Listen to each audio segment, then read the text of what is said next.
மத்திய இணையமைச்சர் ஆகிறாரா மீனா? பரபரப்பு தகவல்கள். 90s கண்ணழகி மீனா லேட்டஸ்டா ரோஜா மற்றும் கலா மாஸ்டர் கூட திருப்பதிக்கு போன விஷயம் உங்களுக்கு ஆல்ரெடி தெரிஞ்சிருக்கும். அதோட பின்னணி என்னன்னா, மீனாவோட அடுத்த கட்ட அரசியல் நகர்வு தான் இப்ப ஹாட் டாபிக் போகுது. தமிழ், தெலுங்கு, கன்னடம்னு கடந்த 45 வருஷமா சினிமாவில் பிஸியா இருக்கிற Meena side by side reality ஷோக்களையும் தலை காட்டுறாங்க. கணவர் வித்யாசாகர் மறைவுக்கு பிறகு ஒடிஞ்சு போன அவங்க இப்ப மறுபடியும் கம்பேக் கொடுத்ததுக்கு காரணம் 90s செட் நடிகர் மற்றும் நடிகைகள்னாலும் ஒரு முக்கிய அரசியல் புள்ளியோட ஆதரவுன்னு பேச ஆரம்பிச்சாங்க. அதோட தொடர்ச்சியா டெல்லியில நடந்த பொங்கல் விழாவில் அமைச்சர் ஒருத்தரோட வீட்டுக்கு கலா மாஸ்டரோட அட்டண்டன்ஸ் போட்ட மீனா இப்ப திடீர்னு அகைன் டெல்லிக்கு விசிட் அடிச்சிருக்காங்களாம். பாஜக மூத்த தலைவர்களோட ஒரு முக்கியமான மீட்டிங்லயும் கலந்துகிட்டதா முணுமுணுக்கப்படுது.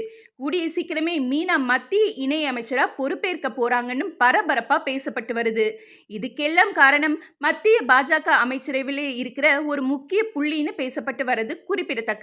சினிமாவில், சீரியல்ல, ரியாலிட்டி ஷோக்கள்ல கலக்கியாச்சு. அடுத்தது என்ன? அரசியல் தானே. இதுல என்ன விதிவிலக்கு?